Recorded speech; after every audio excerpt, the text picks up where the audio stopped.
রাজভবনে কংগ্রেস বিষয়টা কংগ্রেস কর্মী হয়ে আমাদের পশ্চিমবঙ্গ প্রদেশ কংগ্রেসের মাননীয় সভাপতি শুভঙ্কর সরকার এই বিষয়ে দলের অবস্থান প্রচণ্ড স্পষ্টভাবে ব্যাখ্যা করেছেন ইতিপূর্বে।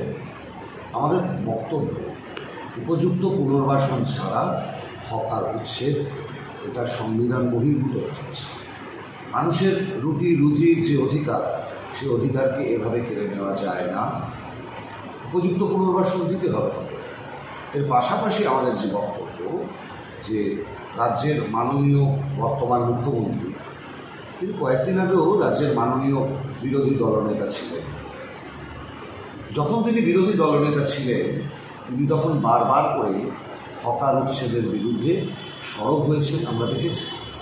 তিনি তখন এমন কথাও বলেছিলেন যে হকার উচ্ছেদের বিরুদ্ধে যে কোনো আন্দোলন, সেই আন্দোলনকে সর্বশক্তি দিয়ে সংগঠিত করা উচিত, এই ধরনের মন্তব্য আমরা শুনেছিলাম। অর্থাৎ তিনি উপযুক্ত পুনর্বাসন ছাড়া হকার উচ্ছেদের বিরোধী ছিলেন বর্তমান মুখ্যমন্ত্রী, সেদিনের বিরোধী দলনেতা মাননীয় শুভেন্দু অধিকারী। কিন্তু আমরা দেখলাম অবাক হয়ে যে 4ই মে নতুন সরকার এ রাজ্যে প্রতিষ্ঠিত হওয়ার পরে রাজ্যের বর্তমান মুখ্যমন্ত্রী কিন্তু এই হকার উচ্ছেদের ব্যাপারে একদম নীরব হয়ে গেলেন। আমরা জানতে চাই, সেদিনের বিরোধী দলনেতা সেই অবস্থানকে তার ঠিক ছিল নাকি ভুল ছিল, আর আজকের মুখ্যমন্ত্রীর অবস্থান সেটা ঠিক না ভুল, এই প্রশ্ন তো বাংলার মানুষ করবেনি। আচ্ছা, যারা বিজেপির নেতা ঠিক করে দেবে না, রুটি রুজি এসবের সংজ্ঞা কী হবে বিজেপি ঠিক করে দেবে না, ঠিক আছে। এখন প্রশ্নটা হচ্ছে, রাস্তার ধারে যে মানুষটি চপ বিক্রি করছে, যে মানুষটি খোলা আকাশের নিচে জিনিসপত্র বিক্রি করছে, খেলনা বিক্রি করছে, চা বিক্রি করছে, সবজি বিক্রি করছে, তারা সবাই হকার। ফুচকা বিক্রি করছে, তারা সবাই হকার। আনঅর্গানাইজ সেক্টর, অসংগঠিত ক্ষেত্র। আসল ব্যাপারটা হচ্ছে এটা বিজেপির পলিসি। বিজেপির ইকোনমি ক্ষতিগ্রস্ত কারা হলো? Unorganise sector.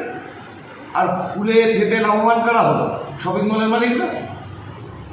নোটবন্দির সময় আমরা দেখেছি এক নাম ডক্টর মনমোহন সিং, যে সরকারের ইউপিএ সরকারের চেয়ারপারসনের নাম ছিল সোনিয়া গান্ধী। আমরা একটা প্রাইস ব্র্যাকেটিং রাখতে পেরেছিলাম এবং এই আনঅর্গানাইজ সেক্টরকে বাঁচানোর চেষ্টা করেছিলাম। সে কাজটা আজকে নেই। আছে বিগত 10 বছরে 89 বার, 89 Times question paper has been leaked. প্রশ্নপত্র ফাঁস হয়েছে 89 বার। কেন্দ্রীয় শিক্ষামন্ত্রী ধর্মেন্দ্র প্রধান তার ইস্তফা আমরা দাবি করেছি। কিন্তু এটাও বড় কথা নয়। বড় কথাটা হচ্ছে যে স্বয়ং প্রধানমন্ত্রী এ ব্যাপারে নীরব। আজ পর্যন্ত তার এই ব্যাপারে কোনো মন্তব্য নেই। যিনি একদম চন্দ্রযান থেকে শুরু করে জিএসটি সমস্ত ব্যাপারে নিজের মতামত দেন, তিনি প্রশ্ন ফাঁসের ব্যাপারে কোনো রকম তার মন্তব্য নেই, নীরব তিনি। দেখছেন একটা কথা বলছি আমরা, যে অপরাধী আইনগত প্রক্রিয়ায় তার বিচার হবে, সে বিচারে তিনি যদি দোষী সাব্যস্ত হন, তার আইন তার শাস্তি নির্ধারণ করবে। এটাই ভারতবর্ষের সংবিধান বলছে, এটাই ভারতবর্ষের আইন বলছে। এখন প্রশ্ন হচ্ছে, এই যে মব লিঞ্চিং বা জনরোষ বলে যেটাকে কোট আনকোট ব্যবহার করা হচ্ছে, আমরা তো তালিবানি রাজত্বে নেই। তালিবানি রাজত্বে এরকম হয়েছে যে অপরাধীকে গোলপোস্টে বেঁধে রেখে বা পোস্টে বেঁধে রেখে স্টোন থ্রোয়িং, তালিবানি রাজত্বের কালচার। শুধু ভারতবর্ষের কালচার হতে পারে না, কারণ জনরোষ কিংবা মব লিঞ্চিংয়ের কারণ যথেষ্ট আছে। যা চুরি চামারি দুর্নীতি তৃণমূল করেছে তার বহিঃপ্রকাশ হবেই, কিন্তু প্রশাসনকে তো এই জনরোষকে সামাল দিতে হবে। এটা প্রশাসনের দায় দায়িত্ব, সরকারের দায় দায়িত্ব, পুলিশের দায় দায়িত্ব। সেটা না করে পুলিশ যদি অপরাধীকে কোমরে দড়ি বেঁধে হাফ প্যান্ট করে ঘোরায়, স্যান্ডো গেঞ্জি করে ঘোরায়, এটা কিন্তু সংবিধান মান্যতা দেয় না। তৃণমূলের তাবড় নেতা মন্ত্রীদের কোমরে দড়ি দিয়ে ঘোরানো হচ্ছে, কতটা যুক্তিসঙ্গত বলে মনে করছেন? আমি তো বললাম ভারতবর্ষের আইনে কী কথা আছে, ভারতবর্ষের সংবিধানে কী কথা আছে। কেউ যদি অভিযুক্ত হন পুলিশ তাকে গ্রেপ্তার করবে। কিভাবে দেখছেন বিষয়টা মমতা আমি ব্যানার্জি? জানি না, আপনার কাছে খবর থাকতে পারে মমতা ব্যানার্জি কোথা থেকে দাঁড়াতে চাইছেন, প্রতিদ্বন্দ্বিতা করতে চাইছেন, তিনি কেন দিল্লি গেছেন তিনি বলতে পারবেন।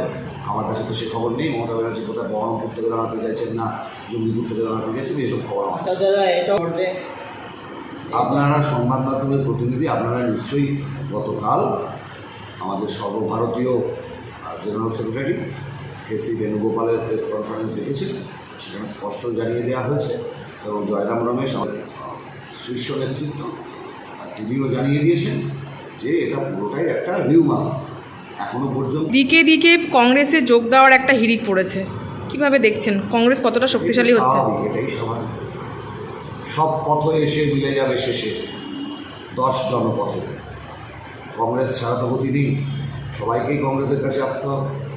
আর যারা রাহুল গান্ধীকে মেনে 2029-এ রাহুল গান্ধীকে প্রধানমন্ত্রী করার শপথ নিয়ে আসবেন, তারা কংগ্রেসের সাথে তো সময় সাপের বিরুদ্ধে লড়তে হবে। ধর্মনিরপেক্ষতার আদর্শকে বাঁচানোর লড়াই, এই লড়াই কংগ্রেস ছাড়া কেউ লড়তে পারে না, প্রমাণিত হয়ে গেছে। তাই যারা ভুল বুঝে আবার আসছেন কংগ্রেসে যোগ দিচ্ছেন, স্বাগত। তো সামলাচ্ছেন, কিভাবে দেখছেন? হ্যাঁ, মানুষ তাকে ভোট দিয়ে জিতিয়েছেন, তার দল তাকে মন্ত্রী করেছে। আশা করব তিনি মানুষের হয়ে কাজ করবেন। Thank you.